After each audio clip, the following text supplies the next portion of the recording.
오늘 말씀을 통해서 우리가 함께 얼마나 더 귀하냐라는 주제로 은혜 나누기 원합니다.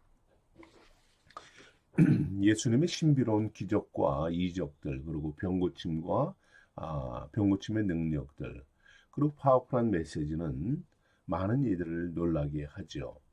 심지어 예수님을 대적하는 유대인들을 놀라게 하기도 합니다. 당혹스럽게 만듭니다. 그럼에도 예수님의 메시아이심을 강하게 부정하고 거부하는 무리들이 있지요. 바로 유대 종교 지도자들은 예수님의 메시아이심을 인정할 수 없었습니다.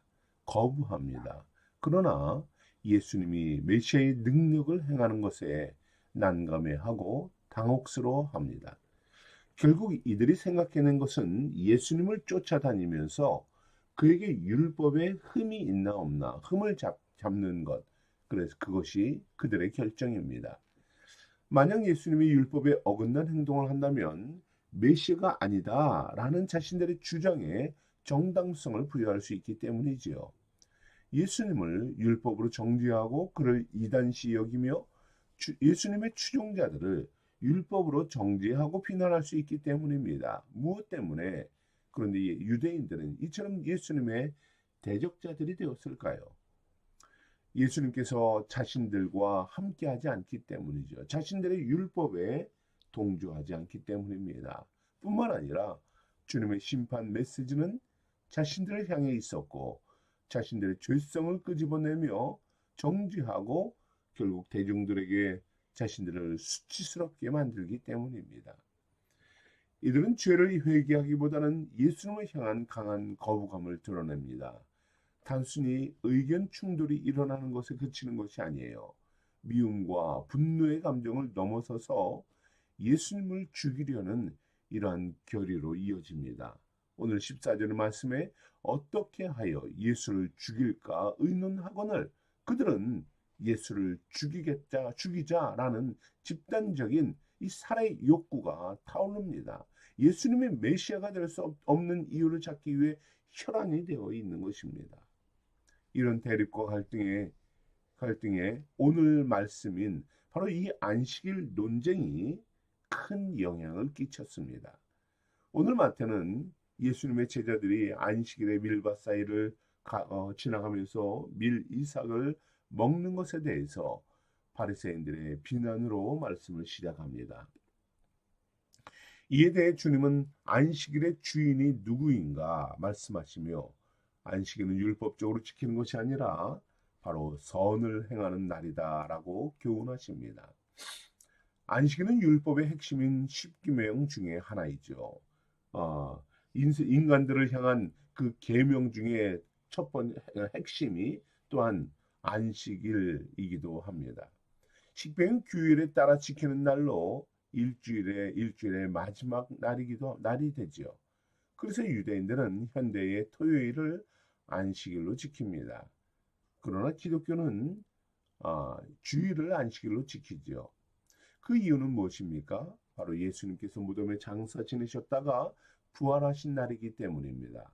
교회는 예수님의 부활을 믿지 않는 유대인들의 전통을 따르지 않고 주님께서 부활하신 주의 날을 안식일로 지키는 것입니다. 안식일의 날짜는 다르지만 안식일의 의미는 유대인과 우리 모두에게 매우 중요한 말씀입니다. 안식일의 참뜻을 이해하기 위해서 유대인들에게 안식일이 어떤 날인가 먼저 우리는 그것을 살펴보고자 합니다. 유대인들에게 안식일은 무엇보다 중요한 날입니다. 왜냐하면 하나님께서 천지를 창조하신 후에 안식하신 날이기 때문이죠. 안식일은 천지 창조 때 하나님의 뜻에 따라 제정된 날입니다. 성도가 주일을 거룩히 지키고 예배자로 살아야 하는 이유가 바로 이것 때문이죠. 또한 하나님은 출애굽하는 이스라엘 백성들에게 시내산에서 십계명을 주시며 안식일을 거룩하게 지키라 명령하십니다. 하나님께서 안식하시고 하나님께서 명령하신 날 안식일 얼마나 중요한 날입니까? 이런 안식일이 창조주 하나님을 섬기는 유대인들에게 정말로 중요하고 그들에게는 절대적인 날로 다가왔습니다. 유대인들에게 안식일은 삶의 중심이 되었어요. 그들은 안식일을 철저히 지키기 위해서 율법을 보충하는 민화취라는 규정집을 만들고 거기에 안식일에 해서는 안 되는 일 39가지 항목을 만들어서 지켰습니다. 그 항목들 중에는 농작물을 걷어들이는 일이나 곡식을 묶는 일들도 금지합니다. 곡식 등을 까부르는 일도 안 됩니다. 심지어 두 조각을, 이 1000조각이죠. 그 1000조각 두 조각을 꼬매는 일도 안 됩니다. 이 꼬매기 위해서 이것을 찢는 것도 안 됩니다. 그리고 두 글자를 쓰는 것도 안 됩니다. 글씨를 써서도 안 돼요. 그리고 두 글자를 쓰기 위해서 두 글자를 지키는 일도 안 된다라고 말합니다. 불을 끄는 것도 안 됩니다. 그리고 불을 켜는 일도 안 됩니다. 안식일은 절대로 안 된다라는 이런 일들을 39가지를 이야기합니다. 그것은 노동이라고 말하는 것이죠. 이 모든 안식일 규정은 철저히 지켜져야만 했습니다. 만약 이것을 어기면 율법을 어기는 것이며 하나님을 모독하고 우상 숭배를 하는 이방인과 같은 자다라고 여겼습니다. 그런데 예수님의 제자들이 안식일의 밀밭 사이를 지나가면서 이삭을 잘라 먹습니다. 이것은 어떠한 율법에 어긋나는 것인가요? 곡식을 까부는 일이지요. 곡식을 걷어들이는 이러한 노동과 같은 것이었습니다. 농작물을 걷어들이는 추수 행위로 안식일 규율을 어기는 심각한 죄였던 것입니다. 율법의 수호자로 자처하는 바리새인들은 이 모습을 보며 어떻게 했습니까? 얼마나 흥분하고 분노했겠습니까? 당신들의 제자들이 안식일에 해서는 안 되는 일을 하나이다 2절에 말합니다.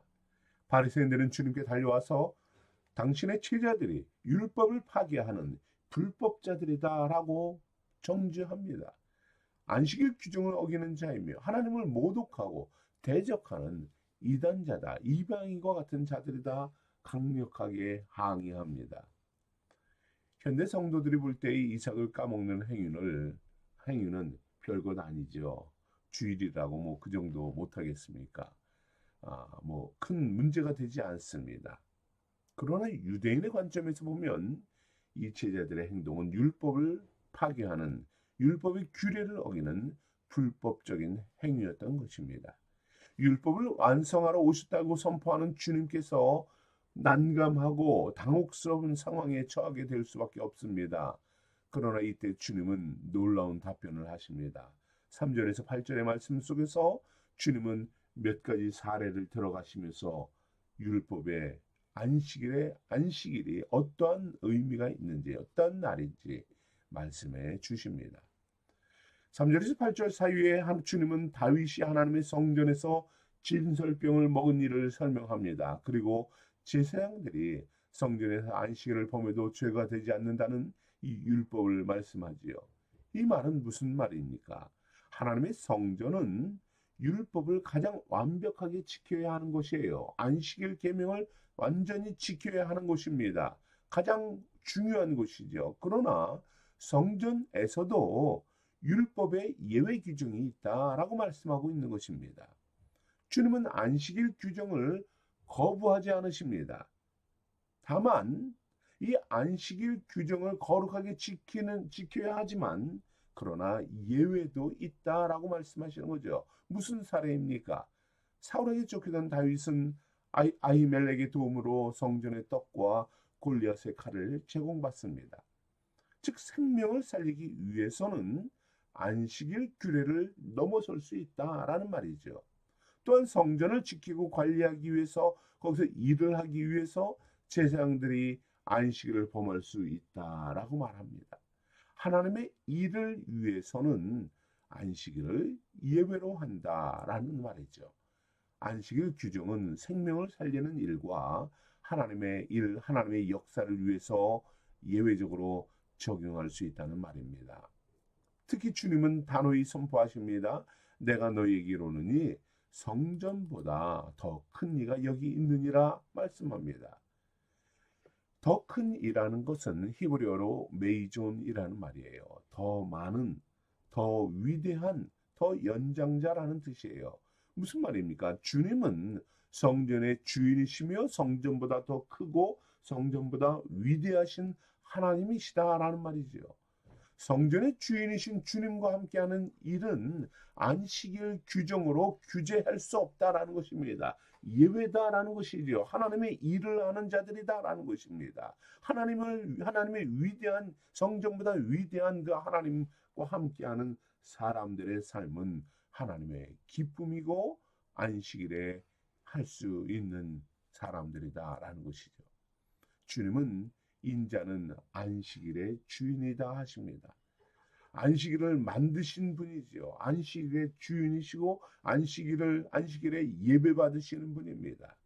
안식일의 주인께서 안식일은 자비를 베푸는 날이고 생명을 살리는 날이라 하십니다. 안식일에 생명을 살리는 일, 이 일을 위해서 주님께서 친히 우리 가운데 오셨고 그 날에 또한 우리의 생명도 살려주시는 분입니다. 우리의 생명을 살리시는 이 안식일에 예배자로 나오는 저와 여러분에게 주님의 살리시는 은혜가 있기를 소망합니다. 우리의 영혼이 살아나고 우리의 지치고 상한 심령에 풍성한 은혜를 얻는 날 되시기를 원합니다. 은혜 주시고 새 힘 얻는 날이 되기를 소망합니다. 병들고 상한 마음과 심령들을 치료해 주시는 주님의 역사가 풍성하기를 소망합니다.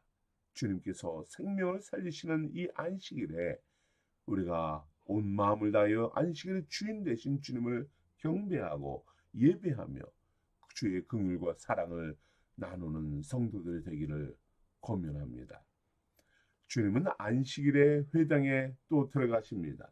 그리고 그곳에서 한쪽 손이 마비된 사람을 만납니다. 예수님을 적대시 여기는 이들이 안식일에 사람을 고치는 것이 옳으니까 질문을 하지요. 유대인들은 긴급하고 생명이 위협이 되는 병은 안식일에 고칠 수 있다라고 규정합니다. 그러나 긴급하지 않고 생명에 위협이 없는 병은 안식일이 지난 다음 날 고쳐야 한다라고 또한 말합니다. 그런데 유대인들은 예수님을 오늘 테스트하지요. 손 마른 사람을 고쳐줄 것인지 질문합니다. 주님을 고발하기 위한 계략입니다.